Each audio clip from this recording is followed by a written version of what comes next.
Good morning, everyone, and very, very welcome to the beautiful, beautiful, lovely, powerful journey of the power and relationships now.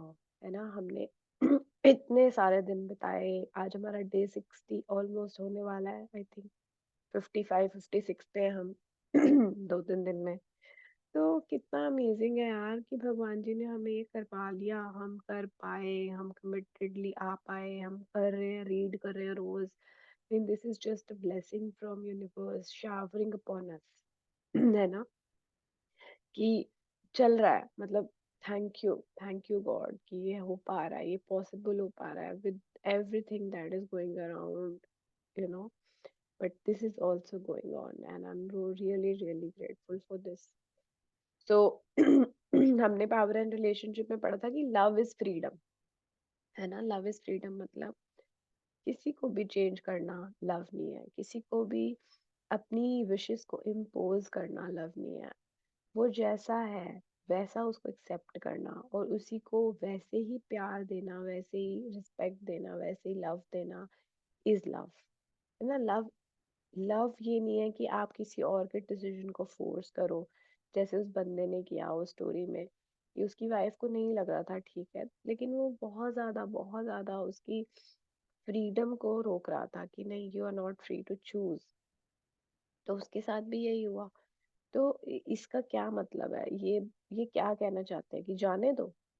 ये यही कहना चाह रहे हैं ना कि जाने दो। बेसिकली वो ये कहना चाह रहे हैं कि या तो अपने रिलेशनशिप में इस तरीके का हार्मनी बना लो कि ऐसी प्रॉब्लम ही ना आए। लेकिन अगर ऐसी प्रॉब्लम आ गई है और बिल्कुल ही मतलब डिसाइड कर लिया है किसी और ने, जैसे इस केस में इसकी वाइफ ने डिसाइड कर लिया था कि अब मैं नहीं रह सकती, देन फोर्सिंग और जो भी कर रहे हो आप, ये सारे एक्शन सब लव के अगेंस्ट है, क्योंकि ये लव नहीं है। लव मीन्स हमें सामने वाले की खुशी में खुशी हो, जैसे वो खुश है वैसे हम खुश हो, ठीक है ना। तो हाँ, कल एक क्वेश्चन मेरे माइंड में आया था और कल जब हम सेशन कर रहे थे बच्चों को लेके, फ्रीडम को लेके, मेरे को माइंड में क्वेश्चन आया था कि बच्चों को फ्रीडम देना मतलब लव देना, ये कैसे होगा। मतलब क्योंकि बच्चों को तो राइट और रॉन्ग बताना है ना। अब उनको तो नहीं हम फ्रीडम दे सकते कि तुम जो मर्जी जाके कर। अब यहाँ पे ये है कि कल मैम ने आंसर कर दिया खुद ही सेशन में कि अब बच्चों के लिए हमारी एज अ पेरेंट हमारी प्राइम रिस्पॉन्सिबिलिटी ये होती है कि हम उनको भर भर के ब्लेसिंग्स दें। हम उनके लिए वो हम पूरा पढ़ के आए हैं, है ना। Think about what you want, talk about what you want, है ना। अब हम इस चैप्टर में आके बोल रहे हैं कि मेरा बेटा अगर जाके ड्रिंक करने लग जाए या स्मोक करने लग जाए तो फिर मैं क्या उसको फ्रीडम दे दूं, फॉर एग्जाम्पल। तो हम यहाँ पे जब बैठे हैं ना इस चैप्टर में, हम पूरी बुक पढ़ के आए हुए हैं और बुक ने क्या बोला, बुक का स्टार्टिंग क्या था, talk about what you want, think about what you want. तो आप अपने बच्चों के लिए क्या चाहते हो, सिर्फ उसी पे एनर्जी देनी है ना आपको। तो आपको तो यही सोचना है कि वो हमेशा अच्छे हैं, उनके पास they are very very intelligent, they are very very wise to decide the right and wrong things for themselves. और उनके लिए लिखो, विजुलाइज करो कि वो अच्छी चीजें कर रहे हैं, अच्छा सीख रहे हैं, अच्छी जगह अपनी एनर्जी लगा रहे हैं, they have very good friends, they have very good company, they are they are in to the right hands, teachers भी उनके बहुत अच्छे हैं, उनको अच्छी गाइडेंस मिल रही है, वो अपनी लाइफ में बहुत सक्सेसफुल है। जो भी आप अपने बच्चों के लिए चाहते हो उसको आपने अपनी अपनी विजुलाइजेशन में लिखो, है ना। उनके लिए प्रे करो, उनके लिए ब्लेसिंग्स दो, rather than shouting on them or rather than just, क्योंकि शाउट करना और उनको जबरदस्ती सिखाना कि तू जो ये कर रहा है ना वो गलत है और ये है और वो है, देखो ये गलत तक नौबत ही नहीं आएगी, पहले ही उस चीज को हम विजुलाइज कर लेंगे और ब्लेसिंग्स देंगे। मैं हमेशा सोचती थी मैं हमेशा सोचती हूँ अभी भी कि जैसे बच्चे बड़े हो रहे हैं, अब पता नहीं आप सबके बच्चों की क्या एज होगी, लेकिन जैसे मेरा बड़े वाला अब टीनेज में 2 साल में आ जाएगा, ठीक है। तो मुझे ऐसा लगता है कि मैं कैसे उसको प्रोटेक्ट करूंगी यहाँ पे, मतलब जो भी एनवायरनमेंट है जैसा भी है। फिर मैंने सोचा नहीं, भगवान जी है ना, बस उन पे भरोसा रखो। वो वो उसको इस तरीके से एनवायरनमेंट देंगे, कुछ ऐसा होगा कि वो हमेशा अच्छी कंपनी में होगा, उसको हमेशा अच्छा एक्सपोजर मिलेगा, वो हमेशा प्रोटेक्टेड रहेगा with the with the circle of power, with the circle of universe. है ना, जब हम छोटे थे, हम अपनी टीनेज में थे, या हमें भी तो प्रोटेक्ट किया ना उन्होंने, हमेशा प्रोटेक्ट किया। हम कहीं भी किसी भी जगह, हम कोई गलत जगह कभी पहुंचे ही नहीं, क्योंकि वो हमारे साथ थे। उन्होंने हमेशा अपनी अपनी प्रेजेंस बनाए रखी हमारे साथ, ताकि हम कभी कोई गलत डिसीजन ना लें, हम कोई गलत जगह ना पहुंचे, है ना, किसी गलत कंपनी में ना जाए। तो वो थे ना हर जगह, हमारे पेरेंट्स तो नहीं थे हमारे साथ, हर जगह नहीं थे ऑब्वियसली। बहुत सारे लोग हॉस्टल में पढ़े हैं, बहुत सारे लोग खुद ट्रैवल करके जाते थे, फिर जॉब करने पे भी they were working independently, your parents were not always there, but still we did the right thing because the god, the universe, the power was there with us. तो जब हमें प्रोटेक्ट कर लिया, तो हमारे बच्चों को भी कर लेंगे। तो हम इस तरीके से ही सोचेंगे कि हमारे बच्चे उनके बच्चे हैं, and they will always be protected, है ना। ये उस क्वेश्चन का आंसर था कि love means freedom. Love means freedom. Freedom उनको समझा दो बस, ये जैसे हमने कल बोला ना, नॉन वेज वेज कुछ भी जो आपको लगता है, बस उनको समझा दो, ये चीज ये है, ये चीज ये है, let them decide on their own what is right and wrong for them, and then just pray कि उन्होंने right thing choose करें। ठीक है। अब वापस आते हैं ये रिलेशनशिप वाले क्वेश्चन पे, जिसमें वो बंदा उसको पीछे पड़ा हुआ कि नहीं, तुम मुझे छोड़ के नहीं जा सकती, तुम गलत कर रही हो, तुम ये तुम वो। अब क्या हुआ उसके साथ, उसको जेल हो गई। क्यों? क्योंकि वो ऐसे से एक्शंस ले रहा था जिस which was not love, which was totally opposite to love, giving love. है ना, वो उसको जकड़ रहा था, वो उसकी फ्रीडम को जैसे आप किसी किसी भी चीज में जब आपको फ्रीडम नहीं मिलती, तो आप बहुत ही सफोकेटेड फील करते हो ना, ऐसे ही उसकी वाइफ को फील हो रहा था। तो जब आप किसी की फ्रीडम को लोगे, तो आपकी फ्रीडम भी तो जाएगी। आप किसी की फ्रीडम को कैसे, आपके पार्टनर को ही घूमने जाना है, आप चाचा चाचा करे जा रहे हो, आपको तो ये, आपको तो वो, है ना। तो आप अपना चूज करो ना फ्रीडम, आपको क्या मजा आ रहा है करने में, है ना। आप अपने तरीके से कर लो, कोई अपने तरीके से कर रहा है, जिसको जैसे मजे करने हैं करने दो, है ना। Love is freedom. So let's read forward, वो क्यों बता रही है ये वाली story. I'm sharing this story because the ending of intimate relationships is very challenging for some people. You cannot deny someone else's right to choose what they want because that is not giving love. It is a bitter pill to swallow when your heart is breaking, but you must respect everyone's freedom and right to choose. What you give to another person, you receive yourself. And when you deny another person's freedom to choose, you will attract negative things that deny your own freedom. Maybe the flow of money to you decreases. वो ये कह रही है कि जैसे कोई किसी को छोड़ के चला गया, मतलब किसी रिलेशनशिप में छोड़ के चला गया, और जिसको छोड़ के चला गया उसके लिए बहुत टफ हो गया, है ना। ये क्योंकि ये स्टोरी ऐसी है कि जिसमें एक इंटीमेट रिलेशनशिप एंड हुआ था, तो जिस जिस यू कैन, ये होता है ना कि it is very challenging for many people. होता क्या है कि बहुत टफ हो जाता है, it's a bitter pit pill to swallow when your heart is breaking, but you must respect everyone's freedom and right to choose. क्योंकि अगर आप जबरदस्ती भी कर रहे हो, तो भी उस रिलेशनशिप में आके कोई बहुत मैजिक नहीं होने वाला, है ना। वो क्योंकि आप यहाँ पे उसकी फ्रीडम को ले रहे हो एक्चुअली, है ना। तो फिर आगे आपकी फ्रीडम भी चूज नहीं हो पाएगी, है ना। बहुत सारे रिलेशनशिप में ऐसा होता है कि एक दूसरे को स्पेस नहीं होती, फ्रीडम नहीं होती। तो वो यहाँ पे यही समझा रहे हैं कि रिस्पेक्ट करो, सामने वाले के डिसीजन को रिस्पेक्ट करो। So what you give to another person, you receive yourself. And when you deny another person's freedom to choose, तो अगर आप ऐसा कर रहे हो किसी भी रीजन से, है ना, चाहे ये तो एंडिंग रिलेशनशिप है, इन जनरल भी जो आपका रिलेशनशिप है जिसमें आप अपने पार्टनर को या अपने फ्रेंड्स को फ्रीडम नहीं देते to be with someone they want to be with someone means, अगर उनको अपने फ्रेंड्स के साथ पार्टी करनी है तो आपको प्रॉब्लम हो रही है, आपकी किसी बेस्ट फ्रेंड ने किसी और फ्रेंड को अपने डिनर पे इनवाइट कर लिया, तो आप परेशान हो गए, इनसिक्योर हो गए, जेलस हो गए। ठीक है, तो ये सारी बातें आपको ये चैप्टर ये वाला स्टेंजा पढ़ा रहा है कि do you love her, do you love your friend as much as you know love any other person. तो अगर आप लव करते हो तो फिर इनसिक्योरिटी किस बात की, फिर किस बात का डर। अगर उसको लगता है कि उसको सामने वाले को दूसरे फ्रेंड को भी इनवाइट करना है तो उसमें बुरा मानने की क्या बात। You need to be giving freedom to everyone to choose what they want to do. कितने लोगों के साथ ऐसा होता है कि अगर कोई दो तीन लोग चले गए घूमने और आपसे नहीं पूछा तो आप नेगेटिविटी में चले जाते हो। हम्म?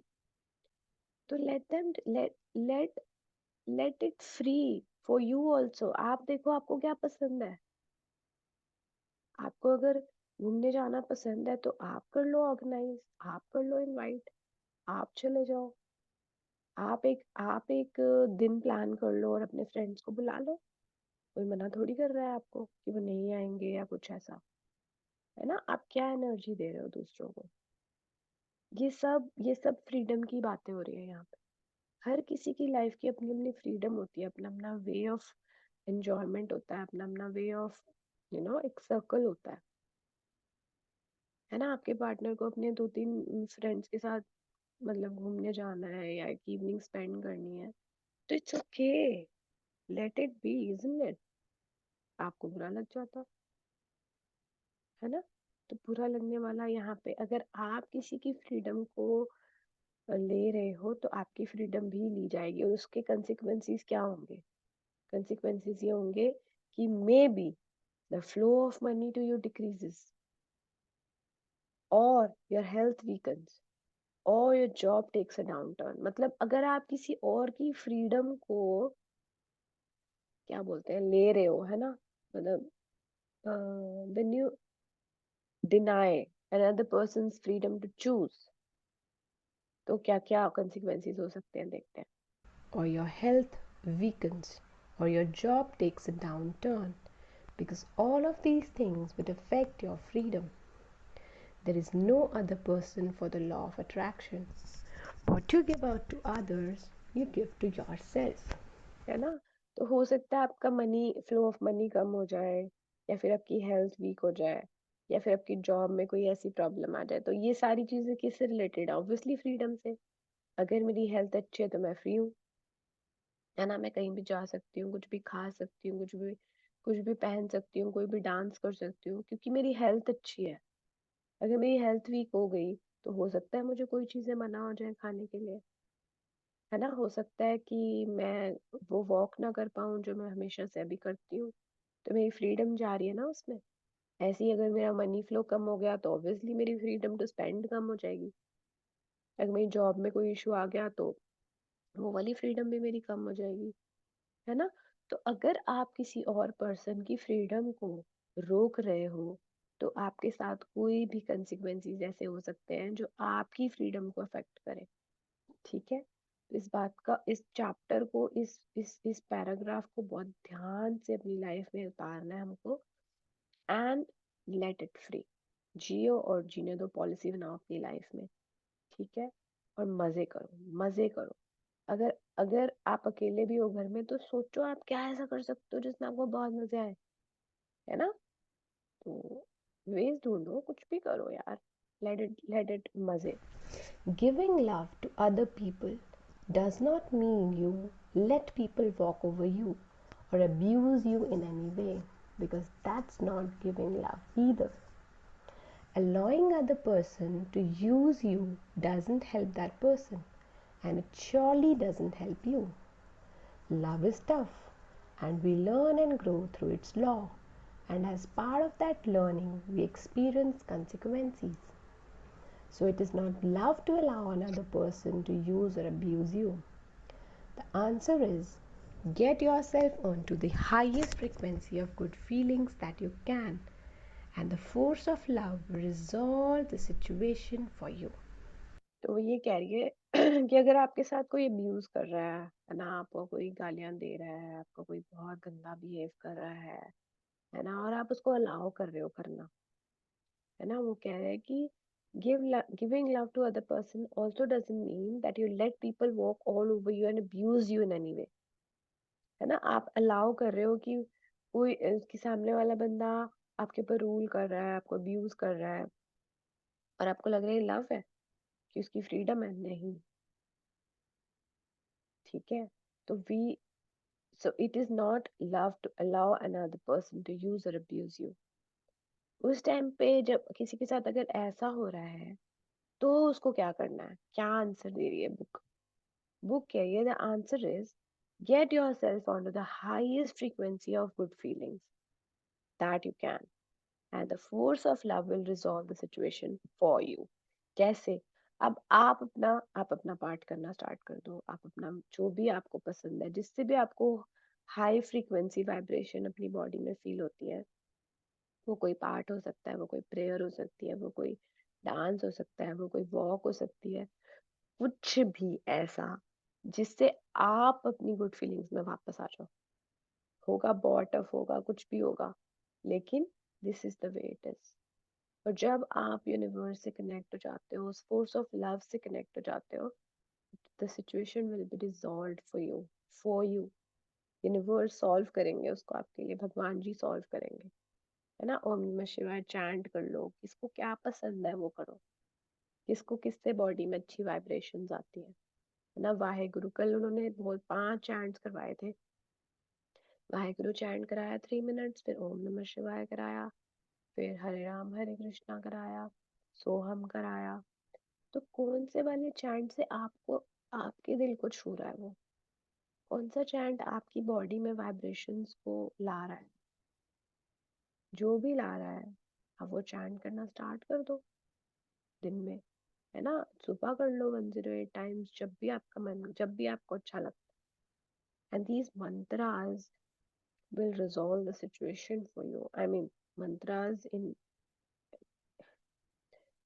to bring the high frequency, but high frequency और भी चीजों से आ सकती है, जैसे आपकी लाइफ में जिससे भी आ रही है ना। कोई ऐसा सॉन्ग जो आपको, भजन जो आपको बहुत पसंद हो, कोई ऐसा भजन जो बहुत पॉजिटिव हो, है ना, जो भी, anything that can help you, तो बस उन पे गो डाउन करो और चीजें सच में सॉल्व हो जाएंगी। ठीक है, आगे बढ़ते हैं। Whenever anyone has offended me, I try to raise my soul so high that the offense cannot reach it. These are the words by Rene Descartes, mathematician and philosopher. है ना, whenever anyone has offended me, I try to raise my soul so high that the offense cannot reach me। क्या कह रही हूँ वो कह रही है कि जब भी मुझे किसी चीज, किसी की भी बात का कुछ भी बुरा लगता है ना, मैं अफेंडेड फील करती हूँ, तो मैं अपनी सोल को इतना हाई रेज कर लेती हूँ कि वो जो ऑफेंस होता है मुझे पहुंच ही नहीं पाता। इस लाइन के ऊपर ड्वेल करने का होमवर्क मिला हुआ है कि आप सोचो आपको किस किस चीज से ऑफेंडेड फील होता है ना, किस किस चीज से आपको बुरा लगता है, कि किसी ने कुछ बोल दिया तो आपको ऐसा लगेगा कि अरे ऐसे कैसे बोल दिया, या तो इसका कोई ना कोई आपका पास्ट कनेक्शन है, बचपन में किसी ने कुछ बोला होगा, वो पर्टिकुलर पॉइंट पे आप एकदम से आपको बुरा लग जाता है। अपनी अपनी लाइफ में चेक करो कोई ऐसा पर्टिकुलर पॉइंट जिसको जैसे ही वो सिचुएशन आती है आपको बुरा लग जाता है। अब आपको उसको ओवरकम करना है, कैसे? अपनी सोल को हील करके, अपनी अपनी वाइब्रेशन को इतना हाई करके कि वो बात पहुंच ही ना पाए, आपकी सोल तक पहुंच ही ना पाए। क्योंकि आपको कुछ भी उसका वे आउट निकालना है, कोई ऐसे अफर्मेशन, कोई ऐसा लव प्रैक्टिस। इतनी सारी हमने लॉज ऑफ लव पढ़े, है ना, उनमें से जो प्रैक्टिस आपको हाई ले जाती है, जो भी, है ना, की ऑफ ग्रेटिट्यूड ले जाती है, की ऑफ लव ले जाती है, की ऑफ प्ले ले जाती है, या फिर कोई सॉन्ग ले जाता है, या फिर कुछ भी, कोई भी ऐसी चीज, कोई भजन, कोई चैंटिंग, जो भी आपको ले जा सकता है उस हाई पॉइंट पे, बस वो करना है आपको। और फिर आपको वो पॉइंट कुछ अफेक्ट नहीं करेगा, अफेक्ट नहीं करेगा अंदर तक, है ना। कभी कभी हम लेके बैठे रहते हैं पूरा पूरा दिन किसी बात को। तो B be in the consciousness to bring your soul so high so that it cannot affect you. Okay? The secret to relationships. The secret to relationships. Life presents everything to you so that you can choose what you love. And part of the gift of life is that you're given all kinds of people. So you can choose what you love in those people and turn away from what you don't love. You're not meant to manufacture love for qualities in a person you don't love, but simply to turn away without giving them any feeling. है ना, वो क्या बोल रहे हैं, हम ये पढ़ के आए हुए हैं, लाइफ फॉलोज यू में हमने ये पढ़ा था कि अगर आपको कोई चीज नहीं पसंद, है ना, कोई कोई भी चीज, किसी भी पर्सन में कोई उसकी एक पर्टिकुलर हैबिट नहीं पसंद, कोई उसकी particular way of may be way of talking, या कुछ भी नहीं पसंद, तो हम उस पर एनर्जी लगा रहे होते हैं। बोल रहे थे, क्या समझती है अपने आप को, ऐसे कैसे बोल दिया, ऐसे क्यों करती है, इसकी इसकी प्रॉब्लम क्या है, इसको हमेशा ऐसे करना होता है ये। और हम क्या कर रहे हैं यहाँ पे, हम उसको एनर्जी दे रहे हैं, है ना, हम उसको एनर्जी देने स्टार्ट हो गए बैड फीलिंग की। बुक ने सिखाया है ना, turn away from what you don't love. आपको उसको एनर्जी देनी ही नहीं है, देनी ही नहीं है उस पर्टिकुलर चीज को, है ना। हो सकता है कि अ, ये तो चलो कुछ कुछ कुछ स्ट्रेंजर्स में तो आप बिल्कुल इजीली टर्न अवे हो सकते हो, लेकिन आप अपने घर में हो, है ना, आप उन लोगों के साथ रहते हो, और कोई पर्टिकुलर हैबिट्स आपको नहीं पसंद, तो आप अपनी अटेंशन क्यों लगा रहे हो उस पे, आप अपनी अटेंशन कहीं और लगा लो, आप अपना ध्यान कहीं और लगा लो, और उन उन चीजों के बारे में सोचो जो आपको उनकी पसंद है। आपको बुक नहीं कह रही कि आपको उन क्वालिटीज के लिए जो आपको नहीं पसंद है, फॉर एग्जाम्पल आपको किसी का लेट होना पसंद नहीं है, ठीक है, आप चाहते हो कि हर कोई टाइम पे रेडी हो, टाइम पे जाए, और कोई आपके घर में है जो आपको लेट कर रहा है या फिर लेट हो रहा है, तो आपको उस चीज को एनर्जी, उस चीज के लिए क्वालिटी, उस क्वालिटी के लिए आपको मैन्युफैक्चर नहीं करना लव। आपको ये नहीं करना कि अरे नहीं नहीं फिर भी मैं I love this quality of getting late, नहीं। आपको अगर वो गेटिंग लेट क्वालिटी नहीं पसंद है, तो just turn away without giving them any feeling. Feeling नहीं देनी कि बार बार हम उसी को एनर्जी देते जा रहे हैं, वो और बढ़ती है और बढ़ती है, क्योंकि हम बैड फीलिंग दे रहे हैं ना वहां पे, है ना। तो बस टर्न अवे। कुछ भी, कुछ भी हो सकती है वो, कुछ भी हैबिट हो सकती है, आप अपना अपना देखो, है ना। तो उस पे एनर्जी ना देके बस उन चीजों पे ध्यान देंगे जो पसंद है ना। पसंद है में बहुत सारी चीजें हैं, आप देखना शुरू करोगे तो आपको समझ आएगा कि हंड्रेड्स ऑफ चीजें हैं जिनको आप अप्रिशिएट कर सकते हो सामने वाले बंदे में, ठीक है ना। तो आगे पढ़ते हैं। Turning away from what you don't love in someone means you're relaxed about it and you know life is giving you a choice. It doesn't mean that you argue with them to prove they are wrong or you criticize or blame them or that you want to change them because you think you're right. Because if you do any of these things, you are not giving love. Big time. ठीक है, ये सबके लिए learning होगी, ये वाली line, ये वाला पैराग्राफ, कि turning away from what you don't love in someone means you are relaxed about it, and you know life is giving you a choice, है ना। इसका मतलब ये नहीं है कि उनसे जाके लड़ना स्टार्ट कर दो कि तुम ऐसे क्यों करते हो, ये गलत है, it's not the way to do, ठीक है। और फिर and then you want to change them because you think you right. तो ये लाइन सबके लिए एक बार ब्रेनस्टॉर्म करने की जरूरत है हम सबको, कि क्या हम अपनी लाइफ में ऐसा करते हैं, क्या हम हमेशा कोशिश कर रहे होते हैं कि प्रूव करना अपना पॉइंट, ठीक है। Because if you do any of these things you are not giving love, big time. सब लोग इस पैराग्राफ को दोबारा पढ़ेंगे अपनी अपनी लाइफ में और इम्प्लीमेंट करेंगे पूरा कि नहीं, आज से हम प्रॉमिस करते हैं कि हम इस लाइन को अपनी लाइफ में ऐसे यूज करेंगे, इस ऐसे समझेंगे कि हम आर्ग्यू नहीं करेंगे इस बात पे कि कौन गलत है कौन सही. Okay, so this is all for you to dwell into. So let's read forward. Your own soul is nourished when you're kind. It is destroyed when you're cruel. These are the words by King Solomon. He was a biblical king of Israel. है ना, your own soul is nourished when you're kind. है ना, जब आप kind होते हो तो आपकी सोल ही नरिश हो रही होती है. दूसरों की तरफ काइंड होना, किसी की तरफ भी, आस पास जो भी आपके अराउंड लोग हैं, जो भी, कोई ड्राइवर है, कोई ग्रोसरी वाला है, कोई कोई भी नेबर्स जो है, love yourself as your neighbours. Love your neighbours as yourself, है ना. जो नेबर्स मतलब कौन, जो आस पास आपके रहते हैं, है ना. तो जब आप उनकी तरफ काइंड हो जाते हो तो आपकी सोल नरिश होती है. आपके अंदर जो एक भगवान जी बैठे हुए हैं उनको एक बहुत अमेजिंग पावर मिलती है ना. हमारी सोल नरिश हो रही है हमारी सोल यहाँ नरिश होने ही तो आई है, डिस्ट्रॉय होने थोड़ी ना आई है ना. तो हमको उसको नरिश करना है by being kind to others, by being lovable to others. जो भी हमारे आसपास लोग हैं उनके बारे में सोचो, उनको और प्यार दो. ठीक है, आगे बढ़ते हैं. When you are on a feeling frequency of love, then only people who are on the same feeling frequency as you are can come into your life. है ना, जब आप फीलिंग फ्रीक्वेंसी ऑफ लव के पे होते हो ना, तो आपके आसपास भी वैसे ही लोग आते हैं. वैसे ही लोग आते हैं जो सेम फ्रीक्वेंसी पे होते हैं. ऐसा हो ही नहीं सकता कि आप लव की फ्रीक्वेंसी पे हो और आपके आसपास लोग हो जो जो आपको क्रिटिसाइज करें, ब्लेम करें. नहीं, अगर आपने अपनी वाइब्रेशन को हाई कर लिया ना तो आपके आसपास भी वैसे ही लोग आएंगे, वैसे ही लोग आएंगे.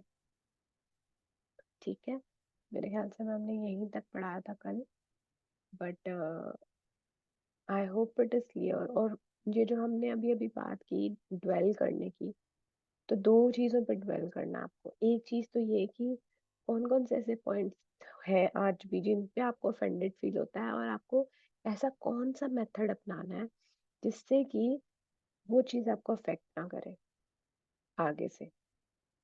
ठीक है, कोई भी किसी के साथ भी कोई भी ऐसा टॉपिक हो सकता है जिसकी वजह से उन्हें बुरा लग जाता है, जल्दी ऑफेंडेड फील हो जाता है. तो उसके ऊपर हम सोचेंगे, ठीक है, I try to raise my soul so high that the offence can not reach me. ठीक है, और दूसरा, हम अपने आप को प्रूव नहीं करेंगे अपने रिलेशनशिप्स में, लड़ाई करके, क्रिटिसाइज करके, आर्ग्यू करके कि तुम गलत हो मैं सही हूँ, तुम गलत हो मैं सही हूँ.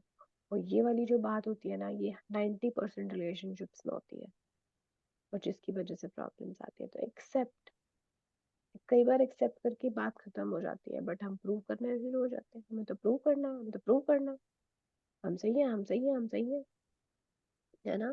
तो ये हमारे अंदर का जो भी नेगेटिव ईगो होता है या जो भी होता है वो ये करवा रहा होता है.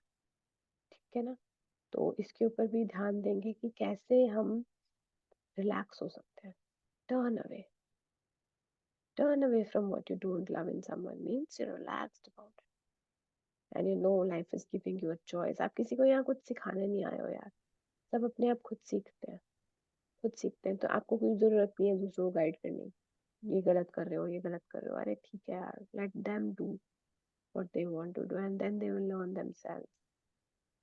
ओके, आप बता सकते हो कि ये तरीका है, लेकिन उसमें लड़के नहीं. जैसे कल मैम ने एग्जांपल दिया था कि उनके हस्बैंड ना कार में से बिन कार में से वो फेंक देते थे चिप्स का पैकेट वगैरह.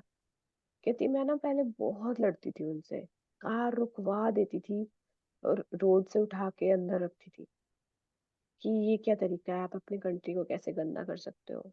तो वो बोलते थे कि मेरी कार भी तो गंदी हो रही है. अब वो गलत है या आप गलत हो या वो सही है आप सही हो, पता नहीं, लेकिन आप अपना रिलेशनशिप तो डेफिनेटली खराब कर रहे हो। ठीक है ना? तो आप यहाँ किसी को सुधारने नहीं आए हो, किसी की यहाँ पे कोई सोशल सर्विस नहीं चल रही।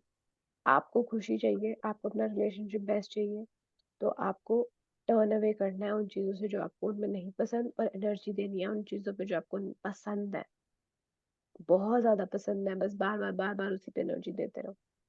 And then you will see कि you will come into understanding धीरे धीरे। फिर उन्होंने कहा कि मैंने धीरे धीरे उनको थोड़ा थोड़ा बात करनी स्टार्ट की कि देखो, अगर हम नहीं अपने कंट्री को साफ रखेंगे तो कौन रखेगा। फिर वो एक अंडरस्टैंडिंग पे आए, और फिर धीरे धीरे उन्होंने खुद ही अडेप्ट कर लिया उसको। जब तक आप उस पर फाइट कर रहे हो, जब तक आप दोनों सेम अंडरस्टैंडिंग पे हो ही नहीं, तो आप सामने वालों को कभी नहीं समझा सकते, कभी नहीं समझा सकते वो चीज। ठीक है, तो let's stop hair and let's do gratitude. Okay. Wow, wow, wow. Thank you, universe, for a beautiful Saturday. Thank you. Thank you for waking me up in the early morning. Thank you भगवान जी, इतनी प्यारी सी life के लिए, मेरे loving partner के लिए, मेरे प्यारे से बच्चों के लिए आपका बहुत बहुत थैंक यू। थैंक यू भगवान जी, मेरे घर में हर वो चीज़ अबंडेंस में देने के लिए जिससे मैं अपना अपना चॉइस का खाना बना सकती हूँ। For all the grocery, all the fruits, all the vegetables in my kitchen, all the masalas, all the ingredients that I need for making the nice food for my family. Thank you भगवान जी, मेरे kitchen को संपूर्ण बनाने के लिए आपका बहुत बहुत थैंक यू। थैंक यू भगवान जी, मुझे एक छत देने के लिए, मुझे ठंड से, हवा से, धूप से प्रोटेक्ट रखने के लिए। मेरे घर में एक बेड है, मैट्रेस है, ब्लैंकेट है जो मुझे बहुत कंफर्टेबल स्लीप देते हैं। उस नींद का थैंक यू जो मुझे हर रोज आ जाती है। Thank you for my perfect health. मेरी बॉडी, मेरा ब्रेन, मेरी आईज, मेरा nose, the sense of smell, the sense of hearing. Thank you भगवान जी, मेरे प्यारे से हार्ट के लिए जो मेरी जिंदगी में 24/7 काम कर रहा है, मुझे प्रोटेक्ट रख रहा है, मुझे जिंदा रखे हुए है, मेरी हर बॉडी पार्ट में ऑक्सीजन पहुंचाता है। मुझे फीलिंग्स देने के लिए मेरे हार्ट का बहुत बहुत थैंक यू। इमोशनली हर तरह से encouragement, जॉय देने के लिए अपने हार्ट का बहुत बहुत thank you. Thank you to my lungs for keeping me alive, for filtering the air, keeping oxygen, carbon dioxide बाहर भेजने के लिए। थैंक यू मेरे प्यारे lungs. Thank you to the 5 elements for making me healthy, for making this life possible. Thank you धरती माता, हमें हर चीज abundance में देने के लिए। Thank you. Thank you magical air, मुझे इतनी अच्छी ऑक्सीजन देने के लिए, मेरे लंग्स को हेल्दी रखने के लिए आपका बहुत बहुत thank you. Thank you water for giving us life on this beautiful planet. Thank you water for your glorious value. Thank you sun for the energy that you give every single day for the energy and light. Thank you space element so I can expand myself so well. Thank you.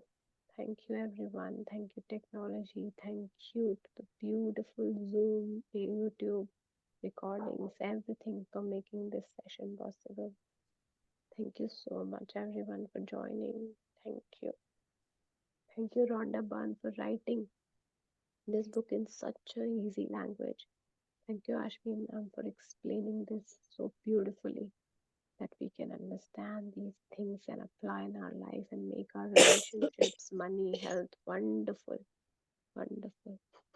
Thank you. Thank you everyone for joining. Thank you Nehaji for joining online. Thank you for all the people who are listening to the recordings. Love you all. Have a magical day. Keep practicing. Keep dwelling the points in your life. Thank you. Thank you. Matching Nehaji. Thank you. Have a nice day. Bye. You too. Bye.